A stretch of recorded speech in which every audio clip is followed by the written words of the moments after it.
Hi everybody, welcome to Woodbury House. We have a new interview that is about to commence and I've got a brilliant guest in front of me, Mr. Torrick Ablack, or aka Toxic. Thank you very much for your time. Welcome to Woodbury House. I'm really looking forward to this conversation with you. My pleasure, man. My pleasure.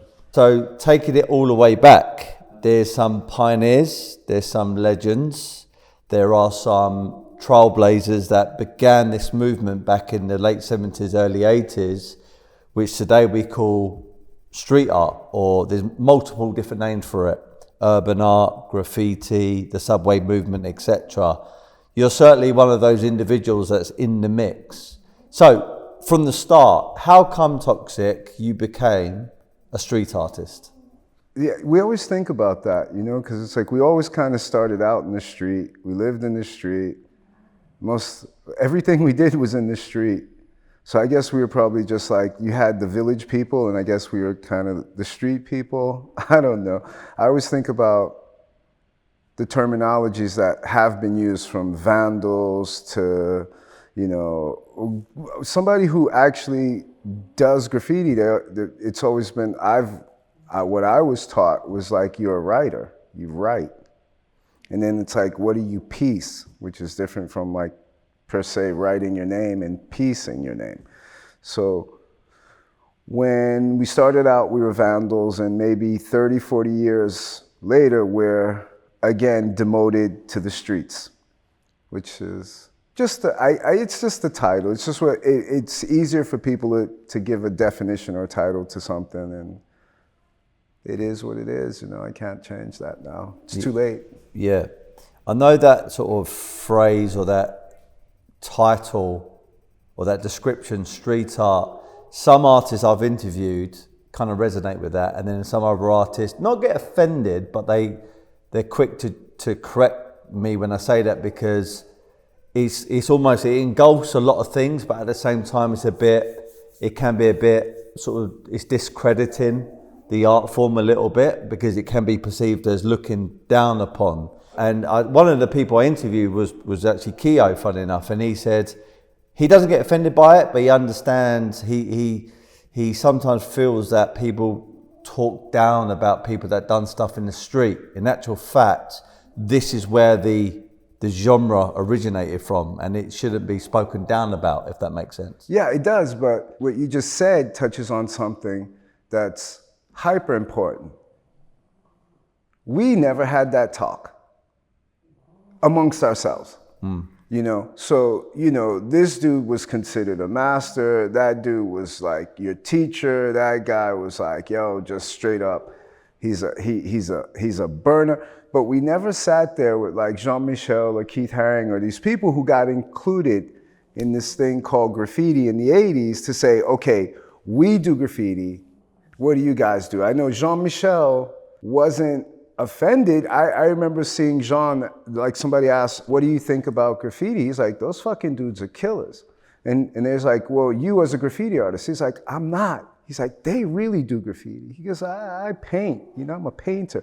So he, you know, even for him to just be accepted as a painter, they wouldn't. They were like, no, you're a graffiti artist. If you think about it, when they started that in the 80s, Keith Haring's a graffiti artist, Kenny Scharf is a graffiti artist. So in our discussions, it was like, okay, cool. Anybody who does a painting with a spray can, I guess, is a graffiti artist. So then you have to include Klaus Oldenburg, Yves Klein. You have to include the pop artists who used spray paint when it first came out. So the terminology wasn't us who decided, it was just a way to describe a movement, but it wasn't all encompassing. It was an easy way to just put everybody in the same group. Your artist name, which I really love, and I tell you why I love it, is I really love boxing. And a lot of boxers have like a persona, or they have a stage name, you know, the Hitman or whatever. So it reminds me of that. And Toxic seems to be more than just a graffiti, you know, artist name. It reminds me a bit like a superhero or even a supervillain. It really can be a different perception depending on who's saying it. Where did it come from, and what does toxic mean to you?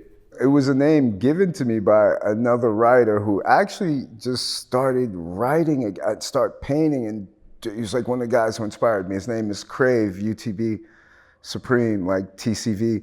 And we were playing basketball one day, and we were playing all day. And he goes, he's just funny. He's a funny dude. He goes, "You must have like toxic batteries or something." And I was like, wow, that's a funny name. That's cool. Okay, I'll write it. It just stuck, and it was easy because we were always looking for names. It's funny because you ask guys, why did they pick their names? Some names are easier to piece than other names. Some names just look cooler when you write them than other names. I think guys, I don't know if they'll say it, but it's real easy to do like certain names than other names. It's just easier to piece certain names and because of the letter styles and the functions and stuff. And Toxic turned into TO times IC. But we always, when Ram was doing the A1, B1, C1, he was trying to fill out the alphabet, I didn't want to write C1 because A1 was my boy. So I was just like, I'm not going to write C1, even though that was the title given to me by Rammellzee. I didn't write C1. I actually, mathematically, equation was TO times IC. Right, understood. So, from New York, specifically from the Bronx, born at 1965, really started making a name and contributing towards the movement in the 80s. And you've mentioned a few names there. I've got written down here that you joined a crew with Rammellzee, and A1 was a part of it. The Master Killers. Yeah? Yeah. Tell me a bit more about that crew. What does that mean, a crew? Crews back then were posses of dudes that wrote together and they put up a crew. So, there was OTB, like Out to Bomb, there's like ROC, Rock Stars, there was like Scene UA, there was like TC5, the Crazy Five, TNT, the Nasty Team, Iz and TMB, the Master Blasters. You had TDS, the Def Squad. You had INDs, the Independents. It goes back to the beginnings, like from the gangs, that those crews, the names. And A1 was going to FIT with Ram, and he said, "Yo, dude, you got to meet my boy Rammellzee."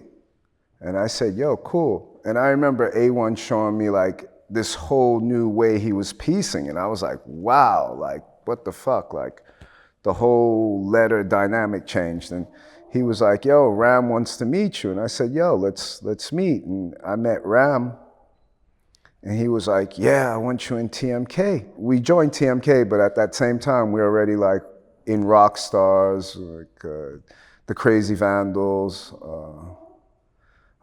MTA, MGA. Right, we were already writing with other crews and other dudes we met in school. So you would meet a guy and he'd be like, "Yo, put up my crew." Because the more you wrote his crew, the more and more people saw it. So the crews came from that. TMK was different because Ram had this fucking complete concept and idea about what he wanted to do.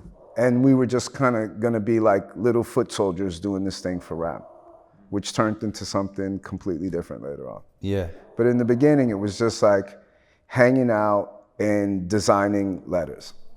You mentioned something there, which reminds me of a few conversations I've had with other people from the same schooling as you, which is tagging writing or putting your work out there in certain blocks, certain neighborhoods, train lines, subway lines, etc. And it reminds me of almost like it was your version of social media, right? To get yourself known, to get yourself popular, to become a bit of a, dare I say it, a local kind of celebrity. Yeah, get a celeb. How true was that? Getting Up was highly competitive, Like before I even met guys, I saw their tags. We would comment on what inks they used, what paints they used. We saw their pieces, So you already knew people before you met them. You knew a lot about what they were doing, and you couldn't put a face to it because it was all anonymous back then. So it was really important because there were guys I met, and I was, I think that was the only time I was ever a fan of And then that shit wore off being fans of anybody. But back then I was really, I mean, like the first times I saw Crash's pieces, and then I went in his neighborhood and saw the walls he did. And the walls are even more beautiful than the trains because, you know, he's not running from the cops. There's light, you know, I'm sure he did them probably in the daytime. So it was like this whole different thing, but it inspired us to want to get better, do more, and at some point try to be, you know, never thought of being at the same level as those guys because, you know, we have so much respect for the elders, the guys who came before me. There's no qualms with that about who came first, you know, those guys came before us and that's just the way it is.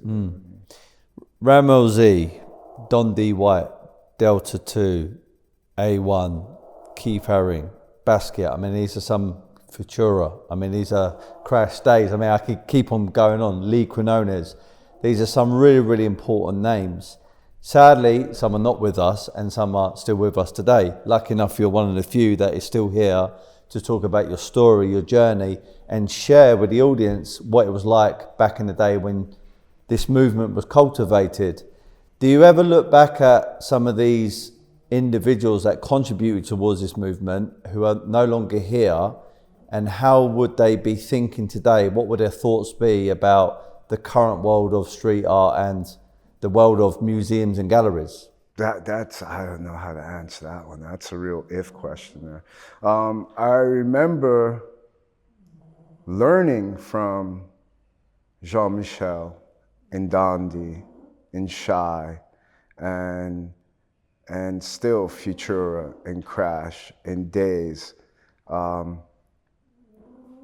how to take care of your business, how to take your art serious, I was really lucky, I think A1 and I and the writers and the people who came after us, that there's kind of like been this blueprint that's been provided by guys who actually went from the trains to museum collections to like doing the stuff they're doing now. And it's like, they were always at like your disposition, you know, they always had time to talk to you. If you were cool with them, they always sat down and talked to you and told you, or when you were doing something stupid, yes, you were kind of pulled to the side and was like, yo, man, you need to chill out, you know, this is business here, you know, and you had to think about it. I remember just being with like a lot of the people you named in Groningen at the museum, and it was just so much fun to see all these people who we idolized, like we really looked up, and now we're like friends with them and we're all hanging out in bars and having drinks and talking and listening to their stories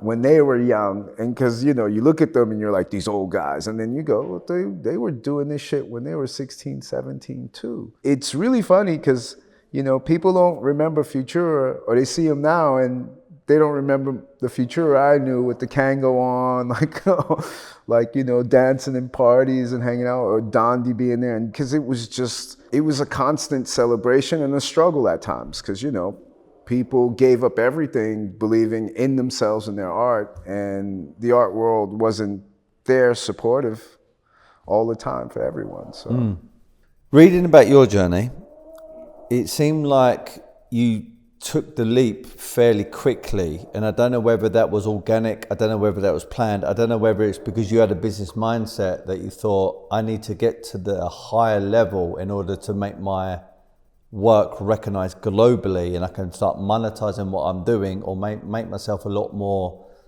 collectible by taking that leap.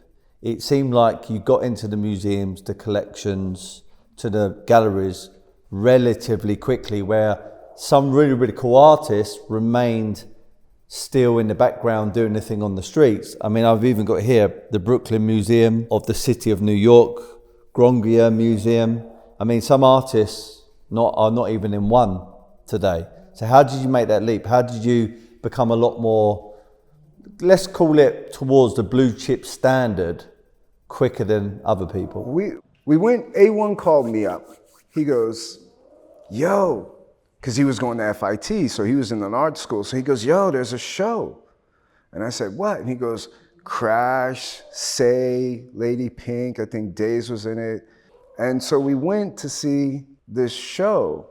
and we saw paintings, you know, like really beautiful paintings. So the stuff was on the trains, and then like to see the stuff we loved in a gallery and they were selling it, we were kind of just like, whoa. And then, you know, little by little, we got to meet Crash. We lived in the Bronx, so Fashion Moda was near our house, and we would see these exhibitions and these paintings and these walls, and it kind of went off on its own. But I don't think we ever thought like, okay, this is what we need to do in order to get to this place. I, for myself, wasn't thinking like that.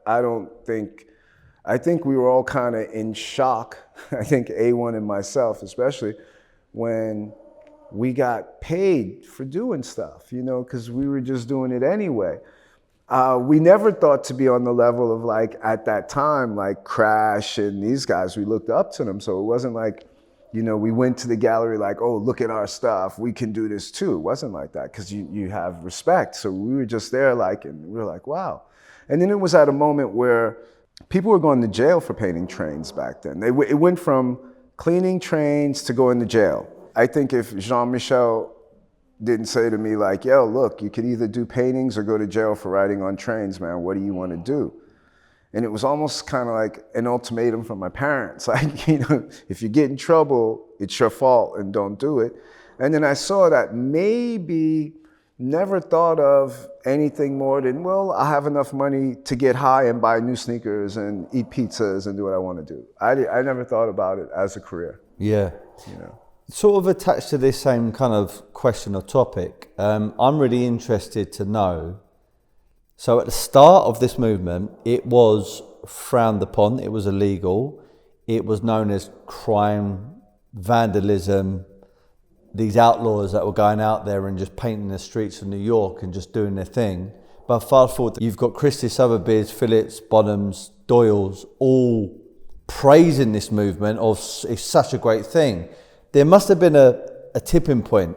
I think I forgot something. You know, it's when Hugo Martinez worked with like Coco and FaZe and Stitch and all the FDT and all those guys, and they did the backdrops for the New York Ballet, and that was in the early 70s. And then Norman Mailer did the book, The Faith of Graffiti, and that had the graffiti train on it. I think that was the beginning of like it becoming not commercially viable, but something to, like there's this movement going on, you know, like there's something going on up there, we need to check this out. Because before it was like, there are gangs going on up there, and there's violence going on up there, and there's all this stuff, but that creative aspect wasn't explored yet. So I think when Hugo Martinez did those things, because I got some of the photos, Coco showed me a lot of those photos, they were just incredible. But they were doing paintings and doing exhibitions in the 70s, and it kind of didn't take off for another 10 years, you know? But yeah, Hugo Martinez, I don't know, because I met him a couple of times, but just speaking to him like that, and I knew what he had did with the elders and stuff, so I asked Coco about that once, and he told me, you know, that they, you know, this guy downtown had this huge space, they were like 15, 16 years old, and he would give them spray paint and put canvases out and they would paint, and then they did Tyler Torp for the New York City Ballet, like those backdrops are like, I think the first real exposure of the writing movement it's not moving on a train, we can sit here and watch it type thing, like galleries almost. There's obviously a lot of pioneers from this era, but there's also, you know, a lot of artists have spoke about really important people that have just been forgotten. Yeah. And why do you think that is? Is that because of their own doing? Is that because they're shunned from the art market? Is it a bit of a mixture of both? Why are some celebrated and some are just forgotten? I think it's real like on the person and what they wanted to do. I know we reached out to people back in the 80s and stuff, and they were just like, they didn't have any faith in the people in the galleries. They didn't trust them. Because they had bad experiences in their lives, and they were just like, I just don't want to fuck around, like I don't care. Other people were already doing other things. And a lot of those guys probably got turned off because when they did it, it changed into something else, you know? And so what they were doing at first were like riding on trains. So you already have to transition into like making a canvas or doing, it's two different worlds, you know? And then there's like the business aspect of it and what it's become now. I think a lot of people who didn't 30 years ago get involved in it, it wasn't because like people weren't like it is now. They were like, oh no, we don't want him. Back then it was like, yo, come on. I remember meeting so many dudes, and sometimes they were into selling stuff, other times they weren't into selling stuff. They had jobs, they had families, and you couldn't depend on maybe if you sell a painting, if there's another group show. It wasn't as stable a market as it is right now for people to come along and say, oh, I do this, I did that then. And not even 30 years ago, 40 years ago. And where it is right now, as far as like the older guys coming back, that's gonna take a gallery to say, okay, I wanna work with these artists. I wanna show these guys. And I think it would be incredible, you know, because it would add to the history of, it would give credence to why it is where it is right now. Those guys are so important. A lot of them are dead. Not a lot of them still get together, and I'm always happy when I see these photos of them still together painting and hanging out, because I still have so much in common with them, in spite of the fact that my stuff's in museums and stuff, because they inspired me, you know. So I think they should get their props. I think people should know who they are and how important they were to this movement. And you know, it's just to reach out and pull up, you know, just put your hand out and bring them up. There was a friendship formed by a trio which consisted of yourself, Toxic, Rammellzee, and Jean-Michel Basquiat, and you were dubbed the Hollywood Africans. Who came up with that title, and how close was your bond? Ram and Jean were like my brothers. They were like my older brothers. And I was the little one in the middle of all their arguments. Like, you heard what he said? Yo, that motherfucker said to me, oh, that motherfucker. And I would just sit there and try to like, yo, Jean, you know, yo, Ram. And the bond was really tight. The bond was really close. We were all in LA. We had just finished recording Bebop. And Larry Gagosian came to the studio. Jean was actually planning to do his second show with Larry. And Jean's like, yo, I want you guys to come with me to LA. So we were like, bet. I was like, do I need a passport or anything? I was like 14. He's like, no, you need your mother's permission. I was like, I can get that. We went out to LA and we were hanging out and stuff. And it was really weird because they were writing about Jean, Ram, and myself being there, and like these New York artists come here and they're like vandals and and they're throwing parties and you know, we're sitting around at Larry Gagosian's house and just talking about shit. And, you know, it was kind of like, it became evident that like, in spite of all, for us, the black actors and stuff, we went to Man's Chinese Theater and we were looking on the floors and there were like no black people. There were like, no black people.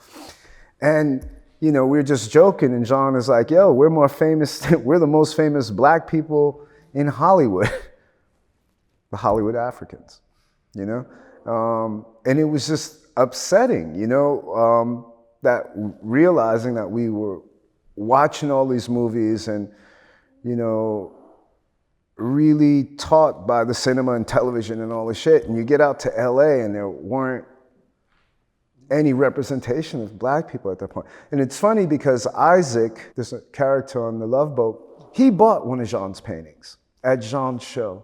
And we grew up watching The Love Boat. So it was like Isaac the bartender, and he came to the show and bought a painting. And so we were looking at him and he's like looking at us and we're just kind of like, wow, you know. So we knew that there was this culture, this black culture in LA, but it wasn't represented in this way where it was in the galleries or as present. You know, there weren't many black artists doing shows in New York in that time. And it kind of was strange because there was, before us, there was like Mel Edwards, Dial, Bob Blackburn's a printmaker. There's so many black artists, but it's like those movements, you know, like art in the art world, it goes through movements. So it's like these 10 years you live. They were telling me once it's like a 10-year cycle. And every 10 years they change artists, they change movements. I was like, wow, yeah, it is. It happens. Because the guys who were showing in the 70s, we didn't even know about them in the 80s. So we had to go look for them. You know, we had to go back and look for them and stuff. So the whole concept of like, or what was the African Hollywoods on was just like, we're gonna take a title that we think we deserve. 7-star generals.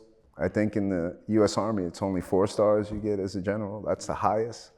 Jean painted us as 7-star generals, and he said gangsters, and there's the number 7 for the symbol of God. There's a lot of references to a lot of things that we were going through at that moment. It's funny that you said about cycles and artists like being, you know, supported in the 10-year cycle, but then perhaps they get kind of shunned or forgotten about or pushed to the side because a new wave of artists is coming through. I guess it was very, very similar to the age of when Andy Warhol was at the top of his game. He was the king, you know, the legend of this pop-art movement, but contemporary street art was coming right through. And there was this rising star, or many stars, but one who was very famous, which was Jean-Michel Basquiat. And I think Andy Warhol could see that he was becoming old news. This guy was becoming hot topic, and maybe there was a friendship there. He was an admirer and formed this kind of connection where they collaborated together. Do you think it was more of a business move from him?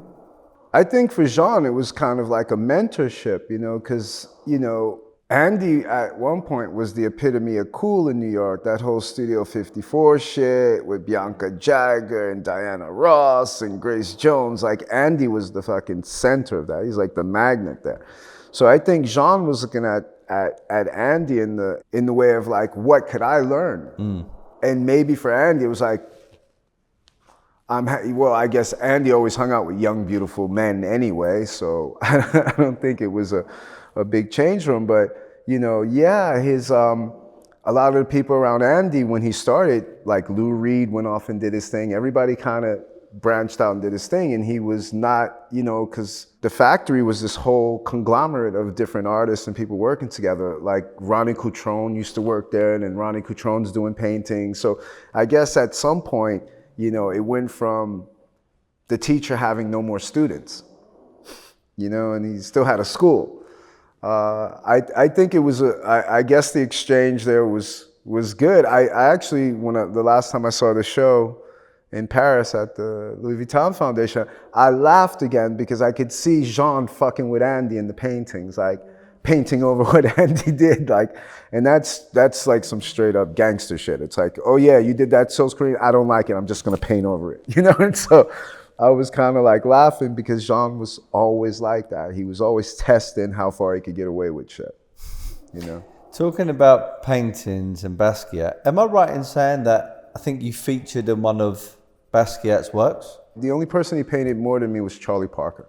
Wow. I think I'm in like the 2 Hollywood Africans, then there's the portrait of me, then there's the other painting where it has my real name, Torrick Ablack, on it when I was like 14. Then there's Luna Park, which is Drake just bought and put together back in LA. I'm like painted all over that. You know, I was always with him. I guess, you know, it was easier to have me around and I'd just be sitting there because I was so knocked out of my head, like smoking joints. And he would just draw me and paint me, and it was just, I always thought it was kind of cool. You know, I was just like, oh, he just painted me, you know. Like, and I remember when he did A1's portrait, A1 goes, yo, Jean painted me today. And I was just like, yeah, man, cool. But he did so many, and I watched him do so many people. It was just like, that was his way of showing you respect. He was like, yo, dude, I painted you. Like, you know, he had this idea. It was real funny about Jean. He was like, you know, my fucking painting's gonna be important. Even when people didn't believe it, he believed in himself enough. And he was one of those reasons we believed in ourselves, because it was just positive reinforcement constantly. Like when you have people like Ram and Dondi and Fuchs and those guys, and they constantly say that shit, they're kind of like, yo, man, if you wanna do it, do it. You know? I've never heard any of those guys say to me like, yeah, you can't do that. They're like, if you want to do it, try it, do it. So everyone had real mad belief, and they had confidence that they were going to become someone. We had each other. And I think when the art scene when after that first boom, after Sidney, Janis, and everybody was traveling all around the world, and then there was just like that lull, and crack came in the end of the 80s and the 90s, what we all had was still each other. Those friendships that were created during that moment, and the friendships that were created even before that. Like, it was like, oh, we knew each other before all this art shit, and we still know each other now. So nothing changed except we had this experience. I think a lot of people kind of chalked it up then, was like, okay, that was cool. I don't think anybody was really going like, it's going to keep going on. You know, I think everybody got a bitter pill back then. Like, it was just like that shit left a bad taste in a lot of people's mouths about like, it's a harsh way to learn business. You know, you go from 0 to 75, and then they put you back on a tricycle, and you're like trying to keep up with the other cars, and you're not. You know, so I guess that happened. So one of the things I like to drill into a bit more, Toxic, is again, I know you guys, it was part of the culture, it was part of expressing yourself, painting, writing was a thing, and it was never a business move, and it was just doing it for the fun, and it was doing it to connect with people. But fast forward the clocks, these works, including yours, have ended up in museums, galleries, and major collections. And I think about people like Keith Haring, Rammellzee, Basquiat, that their works now are commanding in the secondary market for a huge amount of money. Top of the trees, Basquiat, $110.5 million in Sotheby's in 2017. You knew him, you were very close to him. If he was here today, what do you think he would have said about a work selling for $110.5 million? Not many living artists sell for $1 million. And if they do, that's incredible. That's like, the market is incredible. There's a lot of people who have $1 million+ to spend on a painting by a living artist. If my friends were still here now, this whole art market we see right now would be completely different. In what way?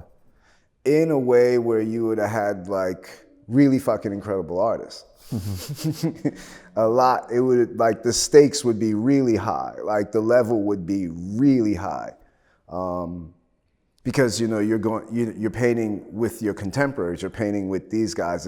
It's easy now to look back at what they did and go, oh yeah, and you see how many artists are inspired by what they did. It was just like a constant, like, fucking, like, let me see what you're doing next. Everyone pushed each other to, like, you know, we waited for that Dondi show. We waited for Futura's show. And when Future's like, yo, I got a show, everybody was there because they wanted to see what he was doing now. Now people go to shows because they want to be seen. The other artists don't go, I don't know, I can't speak for everyone else. I don't think they go to see what other artists do. I go and see what the artists are doing. You know, I'm more interested in, like, what their work is, what are they doing, or you know, what's going on. You have to look at other art. You should be interested in what other people are doing. Even if it's not what you're doing, whatever, it's just to see, to nurture creativity, you need to check out other people's stuff. If those guys were alive right now, the fucking stakes would be real high. Because they would definitely be painting their asses off. We spent a lot of time in the studio. Like, people don't think so, but it was a lot of time painting. And trial and error, making paintings. Some of them fell apart. We really, you know, it took all these years to learn the materials, and, you know, you hone a craft that wasn't a craft before, because you did this shit and it just went away, or it would fade away. But when the paintings, you know, now you're doing paintings and they're comparing them to other artists and other paintings, so it automatically stepped up another level. And where it is right now with paintings going at these prices, I don't know if that should be a driving point on why you do art. It's like, okay, I want to do these paintings because these guys made these millions and millions of dollars. I remember when the first time I had read a couple of books and spoken to people, and they were like, you know, Picasso and Matisse and those guys, they did like a show every 5 or 6 years. And I was like, what? And I was like, makes sense when you look at their work now. how long they took to make a show. They worked, it wasn't driven by the art world, it was them on their terms. Like they dictated like, okay, I can do a show, I might be ready in 2 years. And the galleries waited for 2 years. Wow.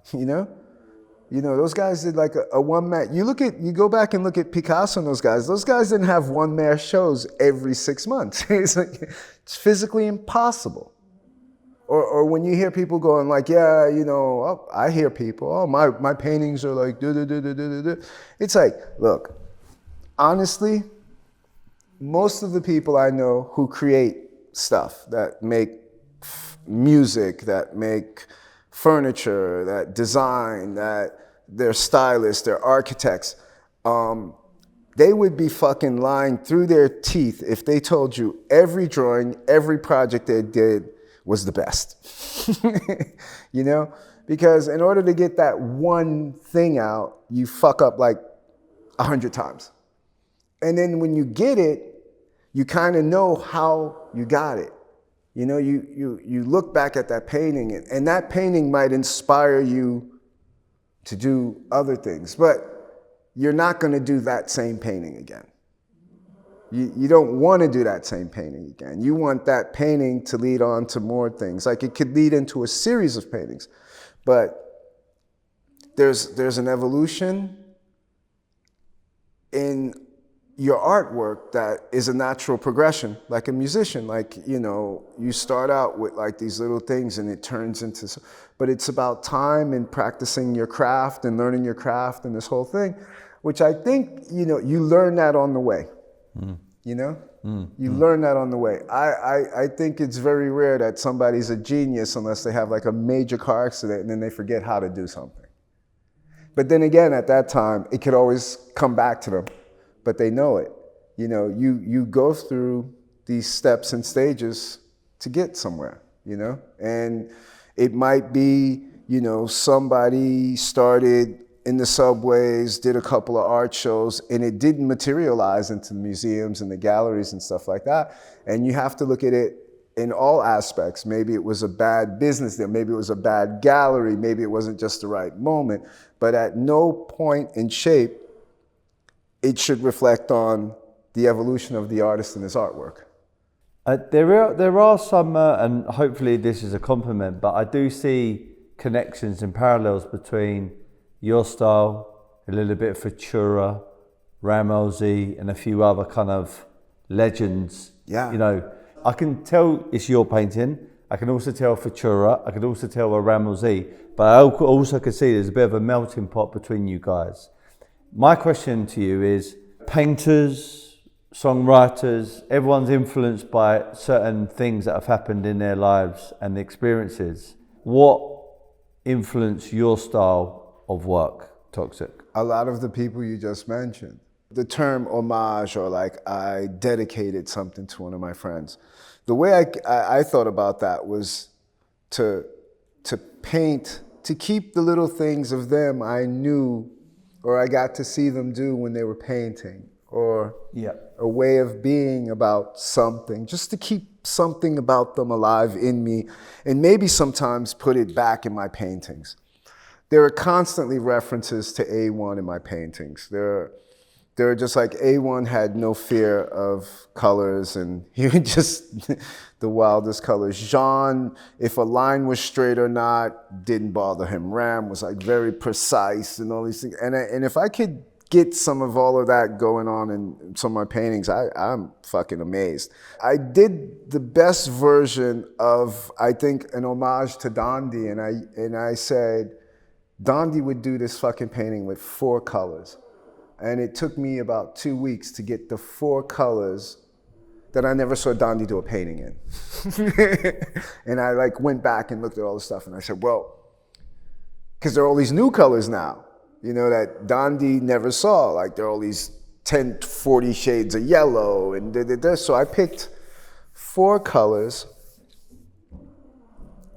And then I picked, of the 4 colors, a color Dondi was incredible. It was like emerald green, like forest green, like a dark green, and It's a hard color to work, dark green. And I did the painting, and I had just designed the fabric for Pierre Frey and a wallpaper. And this collector that I know told me her mother had bought the Pierre Frey wallpaper and the fabric, and she wanted to come to my studio, and would I sign them for her? And since they were collectors, I said, yeah, when next time you're in Paris, call me, and you know. And her mother comes in, and she was like 93 years old, and I had just finished the Dandy painting, and she comes in, and she just stopped. And she goes, how much? And I go, I was like, it worked, you know? Because everybody would want a Dandy. But she didn't even know it was like my homage to this. She had no idea, whatever, but it just worked. And that was one of those things about Dandy. Like, his shit just worked. I watch Don's paintings all the time, and they're like 4, 5, 6 colors, maybe. But it was so definitive. The line, the cut, you know, those are one-shots. I don't know if I ever saw a Dandy painting where he painted over it like 3 or 4 times. I think maybe he might have just erased something and went over it again. But I don't even know if he did that. But his paintings were just like, and he just knocked them out. And you sit there and you go, what the fuck, man? So if I could do that, that's one from Dandy. If I could just do one-shots, like see the shit so clearly in my head that I can just paint it, and with the precision of Rammellzee, with the color code of A1, with the fucking anything is possible of Jean-Michel, if I could have a little bit of any of them and make a painting, hell yeah, sign me up. Hell yeah. Your own work and your heritage and your skill set, your pedigree, your connections, they've opened up the world to you. You know, you've traveled around the world and you've become a success. Plus speaking multiple different languages, and there's a lot of good things in the pipeline for you. What are you going to be doing next, and what is the vision for the future for Toxic? Oh man, what's next? Hopefully doing a show with you. That's why you're here. Yeah. Hopefully doing a show here and having the time to just work. You know, I don't really like flying places. I just want to spend time in my studio making shit. I just really want to start building, working, and get back up to like 65, 70% capacity of what I want to do. We feel, as in Woodbury House, and me and my business partner, we spoke about you, and we feel like the best is still yet to come. And it's so good to see someone with so much energy still, so much passion, someone wants to continue to contribute and get your work out there and get it into good homes and into good collections. And we're very, very excited to hopefully be a part of that journey as well with you, Toxic. It's you know, it doesn't stop. You know, it's like Keo told me, you know, when he said he was doing a show here, I was like, oh, cool, I'll come through. You know, just to see all his work, because I've never seen so much of his work in one space, you know. To be in London at the same time as the show, it's only natural I would be here. Yeah. You know, it wasn't like, it's a no-brainer. It's like, yo, dude from back home, my people's right here, I'm gonna show support, you know. I hope he would do the same. I hope whoever's here who knows me would come through just to say hello. Have a drink, hang out, listen to music. Might meet a girl, might lose your wife. I don't know what. Well, look, it's been an absolute pleasure speaking to you, Toxic. And, you know, when you came to the Keo exhibition, and obviously we was all, you know, getting to know each other. And then I spoke to you the other day. I just knew this conversation would be a good one. And look, this is going to lead on to bigger, better things. Constantly. Thank you, brother. Well, God bless, mate, and have a wonderful afternoon and enjoy another Guinness. Oh yes, going to get a Guinness. Gotta get a Guinness.